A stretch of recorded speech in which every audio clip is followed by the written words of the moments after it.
Frente a esse cenário extremamente ameaçador, a reação dos manchus, né, foi justamente a de se unir à elite Han chinesa, né, que juntaram forças para tentar combater os Hong. Né? Os manchus, logicamente, porque eles eram vistos aí como esses demônios que precisavam ser combatidos, e essa elite tradicional Han chinesa, porque viu ali toda uma ordem social de base confucionista ameaçada, com risco de serem completamente aniquilados e destroçados. Né? Toda aquela tradição, todos aqueles modos de vida e o ordenamento social estavam ameaçados por aquela rebelião completamente fora, né, de tudo que foi visto até então, né? Lógico, a história da China teve várias rebeliões, inclusive todas as mudanças de dinastia passaram por um processo de revoltas, de guerras, né? Mas todas elas tinham como em comum, nessas rebeliões, na passagem de uma dinastia para outra, a ideia de que aquela dinastia que vigorava até então não estava sendo eficiente em manter o Império Chinês unificado, próspero, e por isso era necessário que ela fosse derrubada. Né? Mas todas elas reivindicavam as tradições chinesas, todas elas reivindicavam as ideias confucionistas, né, de um modo geral, e reivindicavam também a necessidade de que o mandato, né, o mandato do céu, como era chamado, o direito de uma dinastia ocupar um determinado poder fosse preenchido por aqueles que fossem capazes de dar continuidade a esse grande império. Essa revolta, não. Né? Essa revolta tinha, de fato, matrizes completamente diferentes e que eram fruto dessa nova realidade, né? Dessa realidade em que a gente já tem a entrada de missionários, dessa realidade que engendra um movimento messiânico com base, né, no cristianismo. Ainda que, logicamente, a gente perceba que há uma leitura extremamente heterodoxa do cristianismo, mas é efetivamente uma leitura aí do cristianismo, algo que era completamente estranho à imensa maioria dos chineses até então. Então, foi nesse sentido que os Han se unem, né, a elite chinesa Han, né, a nobreza Han, se une com os manchus para tentar evitar o avanço, né, dos Taiping. No entanto, eles não conseguem. Né? E já no ano de 1854, a cidade de Nanquim, que se tornou justamente Tianjin, né? Ela passou a ser ocupada pelos revoltosos, que massacraram toda a população manchu da região. E durante 11 anos, a partir de então, o Hong passou a residir efetivamente no Palácio Imperial, né? No antigo Palácio Imperial, e ele enviava, né, os seus exércitos para justamente continuar essa batalha, continuar a derrotar, a massacrar esses manchus na tentativa de controlar todo o Império Chinês. Então, essa era a situação aí que estava colocada e a tentativa desesperada de tanto manchus como da nobreza, né, dos grupos tradicionais Han tentarem se defender e com muita dificuldade dessa rebelião Taiping. Em meio ao caos que a guerra civil engendrava, havia ainda uma série de outros desafios para que o governo Qin precisasse, né, atuar, precisasse fazer frente. Então, é meio uma situação extremamente calamitosa do ponto de vista da situação interna, havia também esses desastres externos, né, ou Waiwan, como havia me referido anteriormente. Dentre esses conflitos que não se interromperam com as nações estrangeiras, temos o caso da Guerra das Flechas, que aconteceu aí em 1860, em que as invasões estrangeiras continuaram, né, e houve inclusive o ataque e a destruição do palácio em Pequim, né, mais aí ao norte da China, e as ruínas até hoje, né, estão lá, como os autores apontam. E o outro aspecto foi também a continuidade da relação assim com os ocidentais, né? Porque todos esses conflitos estavam acabando em uma derrota cada vez mais humilhante por parte do Império Chinês. Então a tentativa deles era ao mesmo tempo tentar romper com o problema interno, né, superar o problema aí da guerra civil, ou seja, derrotar os Taiping e ao mesmo tempo tentar evitar a tensão com os estrangeiros, né? Porque toda vez que eles acabavam entrando num conflito como a Guerra das Flechas, eles acabavam derrotados. Então a ideia era tentar minimamente apaziguar a situação aí com os estrangeiros, né? Para isso, eles inclusive se valiam de alguns estrangeiros, né, de alguns ocidentais até mesmo, para lutar contra nesses conflitos, né? Foi o caso, por exemplo, de alguns mercenários que foram contratados para lutar contra os rebeldes, né, de Taiping. Então a gente tem aí uma situação bastante complexa na forma como se relaciona os problemas internos e externos. E dentre essa complexidade, talvez o aspecto mais relevante seja a temática dos missionários cristãos. O que acontece, né? Então os missionários cristãos, eles eram um grande enclave, um grande problema para esse império, né?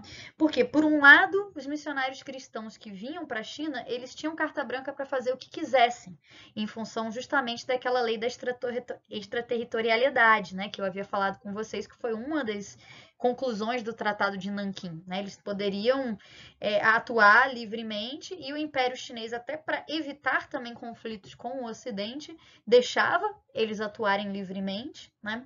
Deixava eles fazerem suas pregações, e inclusive em alguns casos, né, em que houvesse algum crime ou alguma prática por parte desses missionários que fosse contra a legislação chinesa, eles também não poderiam julgar essas pessoas, que seriam julgadas apenas à luz da lei britânica, né, especialmente no caso dos missionários britânicos. Então a situação era realmente de ver essa elite chinesa com mãos e pés atados, né? Eles não podiam fazer praticamente nada em relação a esses missionários. E, ao mesmo tempo, isso gerava um desconforto, uma tensão muito forte, porque, em relação à entrada desses estrangeiros propagando e adeptos aí do cristianismo, eles não podiam fazer nada e eles podiam, né, deixavam eles circularem e propagarem aquelas ideias estrangeiras, mas em relação aos próprios chineses adeptos dessa perspectiva cristã, que eram os Taiping, eles estavam combatendo, né? Então isso gerava uma situação realmente controversa, né? Uma situação de extremo desconforto, né? Então está lutando contra chineses cristãos, mas está deixando entrar e até favorecendo a entrada para evitar conflitos com essas nações ocidentais de cristãos estrangeiros. Então isso gerava realmente uma situação extremamente controversa. Depois de um longo período de combates e com muitíssimas mortes, como eu abordei com vocês, né, foi o conflito mais sangrento possivelmente da história a nível de uma guerra civil, em torno de 30 milhões, segundo o professor William Kirby. Depois de um determinado tempo, efetivamente o Império Qin começou a ter vantagens no combate ao Reino Celestial, como assim se intitulou, né, esse reino de Hong, né, de Hong, Xiu Kan, né, me confundo às vezes um pouco aí na pronúncia. E foi então que eles conseguiram, né, o Império conseguiu efetivamente fazer um cerco, né, bloquear a cidade de Nanquim, que havia sido convertida nessa cidade, né, da capital do Reino Celestial, e durante esse cerco de Nanquim, os rebeldes eles acabaram ficando completamente desprovidos de alimento, desprovidos de mercadorias e passaram por um período efetivamente de muita fome. É o período que fala-se, né, em que o Hong e os seus seguidores passaram a comer gotas de orvalho, ou seja, eles ficaram em jejum, não tinha mais comida. E aí no ano seguinte, em 1864, acabou que depois desse cerco que enfraqueceu fortemente, né, a capital aí do Reino Celestial, acabou com que o Império efetivamente conseguiu invadir a cidade e o que se seguiu a um tremendo massacre, né? Um massacre desses rebeldes que morreram em torno de pelo menos 100 mil rebeldes nesse massacre aí na cidade. Isso acabou conseguindo desarticular completamente as tropas revoltosas e pouco a pouco a rebelião Taiping foi varrida da história da China e nunca mais ela, né, conseguiu recuperar, né? Então foi o fim desse episódio, mas não o fim desses efeitos. A sua liderança, né, o Hong, ele acabou que chegou a morrer, ao que tudo indica, antes mesmo da queda do Reino Celestial. Possivelmente ele morreu de fome, né, de desnutrição, antes disso, né, fruto do cerco que aconteceu à cidade de Nanquim. Apesar do fim da rebelião Taiping, não houve, né, não foi o fim da ameaça estrangeira, muito menos, né, e certamente não foi o fim do conflito entre o cristianismo e as tradições chinesas.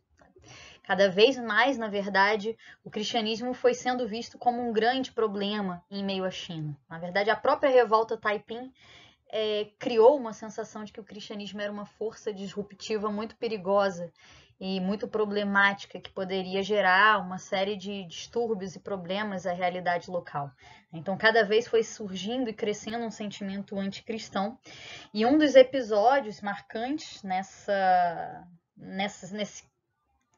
tensionamento crescente foi justamente o massacre de Tianjin, né? O que foi esse massacre de Tianjin? Já adianto que ele foi um massacre muito significativo em termos de abalar a extremamente frágil e precária relação da China com o Ocidente a essa época, né? Então, que cada vez mais ele foi um episódio que contribuiu para os sentimentos de repulsa mútua que foram sendo consolidados. O que ocorria, né? Na cidade aí de Tianjin, na região de Tianjin, vários missionários franceses, católicos franceses, estabeleceram, né, formaram um orfanato. E nesse orfanato, para onde iam várias crianças doentes, né, crianças abandonadas, muitas delas morreram, né, sob os cuidados aí desses franceses. E para os chineses, o que acontecia lá dentro do orfanato era um grande mistério, né? Muitas crianças entraram e percebiam que essas crianças desapareciam. Isso acabou levando a um crescimento assim, de rumores, rumores que, inclusive, indicavam que havia sequestro de crianças em Tianjin e até mesmo a ideia de que esses franceses estariam canibalizando as crianças desse orfanato, né? Que estariam matando e se alimentando dessas crianças. Todos esses rumores, esses boatos levaram a uma agitação popular em que uma multidão gigantesca da cidade começou a se reunir enfurecida, raivosa, né? Pensando que estão matando nossas crianças, né? Estão canibalizando nossas crianças.